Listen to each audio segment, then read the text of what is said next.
And I have room for one passenger in the time machine. Yes, I know it's a DeLorean, but humor me, okay? So I have room for one passenger, and I've chosen you. Yeah, you in the back there. Step forward. All right.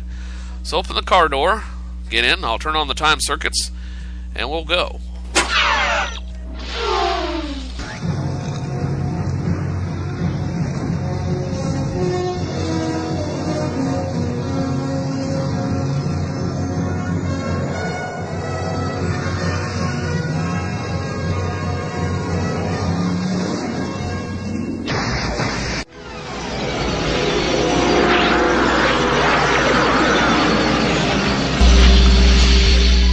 And as we fly at warp 10 around the sun, we go back to the year 1899, October 14th, 1899. And on that date, President William McKinley became the first POTUS to ride in a car on this date in 1899. You know, before that, all presidents took the bus to work. And for more of Today in History, here's the Associated Press and those overmodulated levels.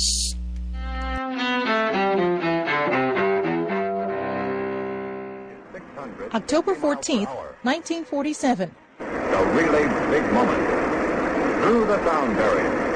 The first time ever in level flight. Air Force Captain Chuck Yeager becomes the first person to fly faster than sound. Yeager breaks the sound barrier as he tests a rocket-powered research plane over California. 1066. In Britain, invading Norman forces under William the Conqueror defeat the Anglo-Saxons at the Battle of Hastings. 1964. Martin Luther King Jr. wins the Nobel Peace Prize for his nonviolent campaign for civil rights. King accepts the award months later during a ceremony in Norway's capital, Oslo.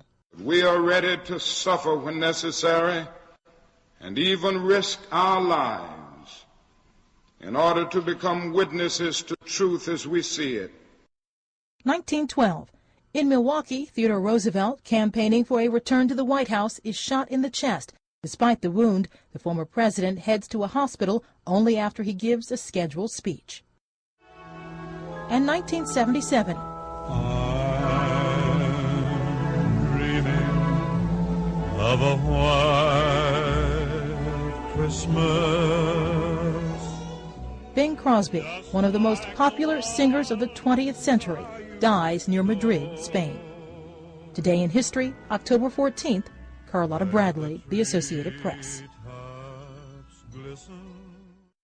Well, we're moving on now to the side, to a deluxe apartment in the sky. We're moving on to the side. We finally got a piece of the pie. Fish don't fry in the kitchen, beans don't burn on the grill.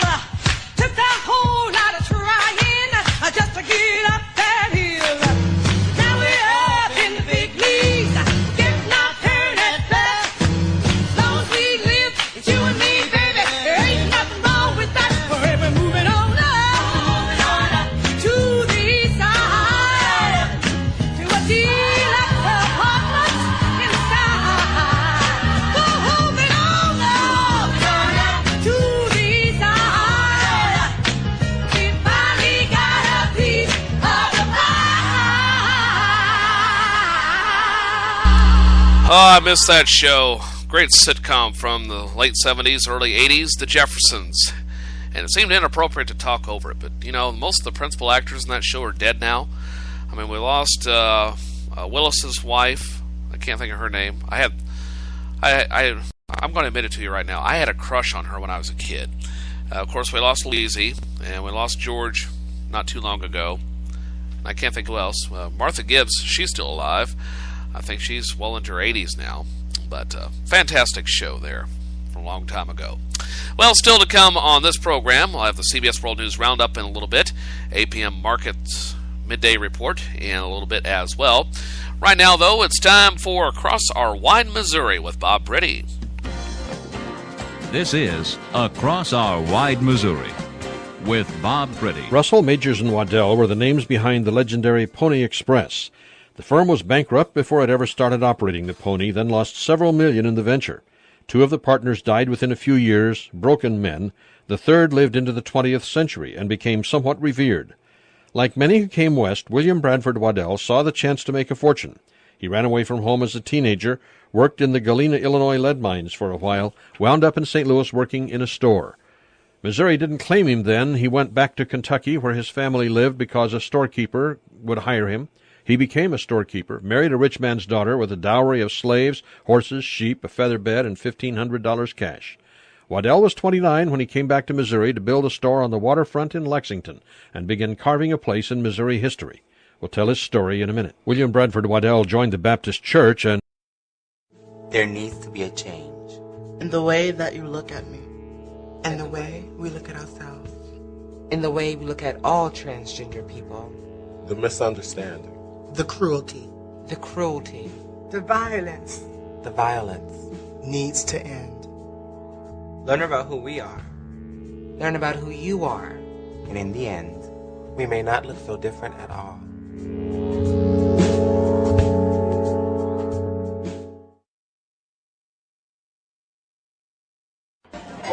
Have you witnessed anything like this? Mate, I've told you before, this is for real women. Is there a problem here? No matter how subtle. So who is it this week, a guy or a girl? Haven't you made your mind up yet? They are all forms of sexually based harassment. Sarah, get that thing off your neck. We don't all need to hear about it. Anybody can report this behaviour. And there are laws to protect you. Do something about it.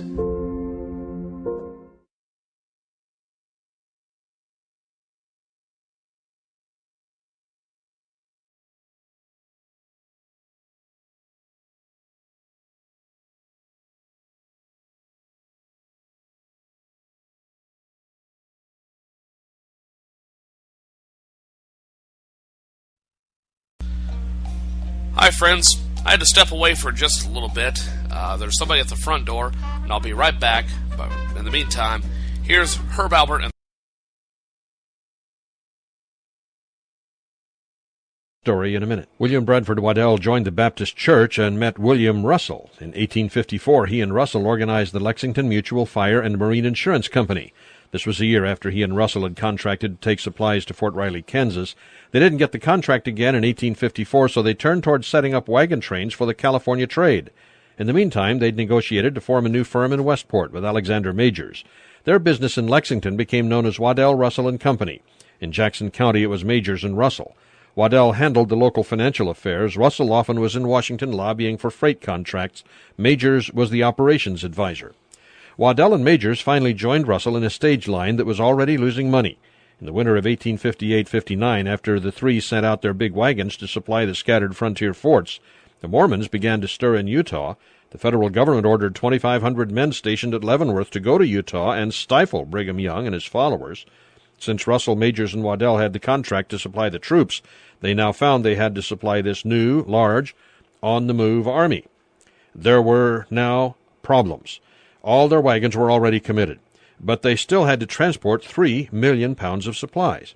So they invested $500,000 to buy 1,000 new wagons, 8,000 to 10,000 more oxen. They hired about 1,500 more men. It became a disaster. The Mormons seized 3 of their supply trains. The wagons were burned with 300,000 pounds of supplies. The oxen were driven off. Total lost, about $72,000. Then the Mormons burned the prairies. Snow covered the rest. The oxen died from cold or hunger. The Saints drove off 500 of them. Oxen died. When the soldiers reached Fort Bridger, they found the Mormons had burned it, so the army broke the wagons apart to make shelters. That spring, Waddell, Majors, and Russell presented the government with a bill for more than $493,500. The government never paid it. Hoping to make back their losses, they renewed the contract to supply the army posts, but they had to invest more money because more supplies were needed. By July of 1860, they were talking of bankruptcy, and that fall they declared it. Russell, meanwhile, was in Washington trying to recoup the losses, and from his negotiations there emerged the Pony Express. Waddell and Majors thought it would just compound the problem, but the commitment had been made. The Express turned out to be an artistic success, but a financial failure, and before long the supply business and the Pony Express both died. Waddell never got into business again. He returned to Lexington. The Civil War sank around him. He grieved for a son killed defending a slave. His home was raided. He was besieged by creditors. Lawsuits were filed. His land was sold from the courthouse steps. He was 64 when he died in Lexington in 1872.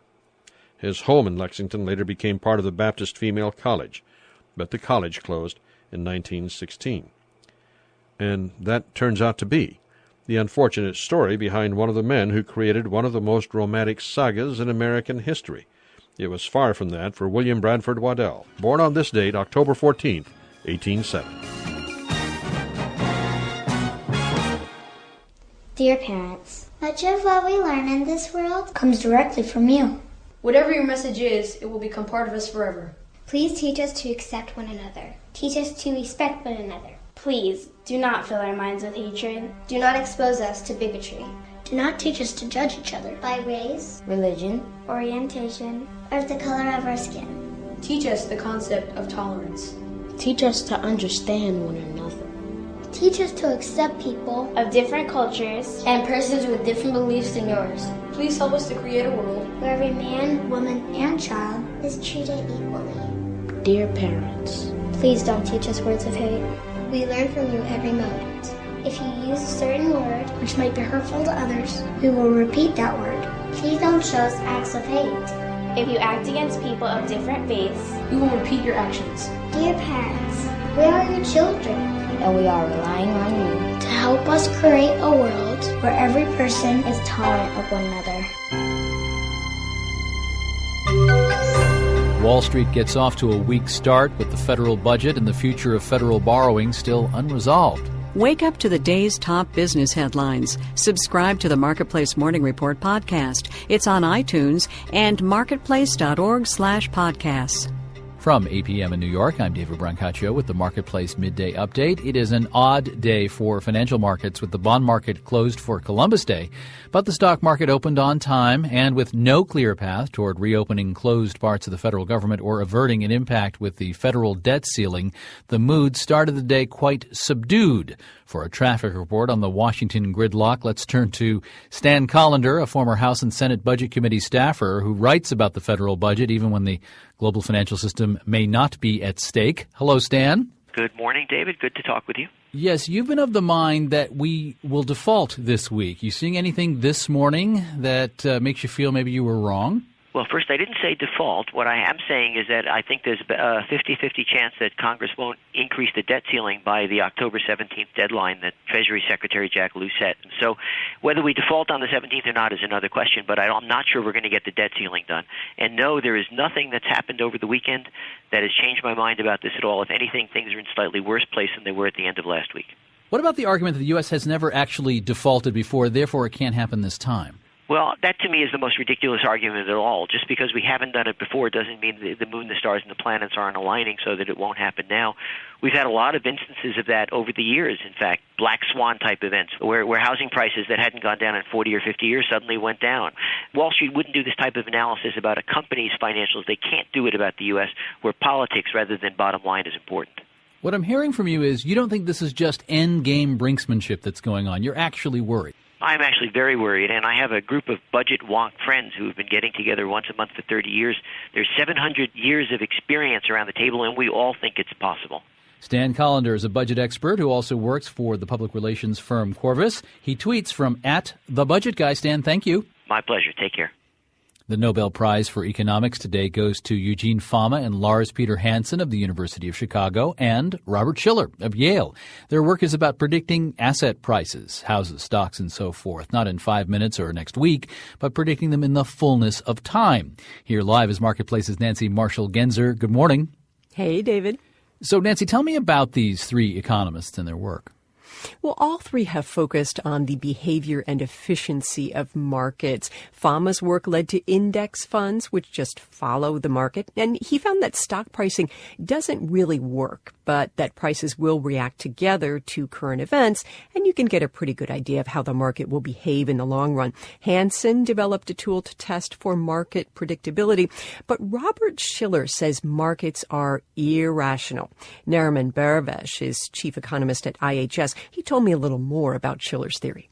markets do overreact. There is a herd instinct, if you will, in markets, and they tend to move too far in one direction, too far in another. And, of course, we saw that in the decade of the 2000s with U.S. house prices. Indeed. So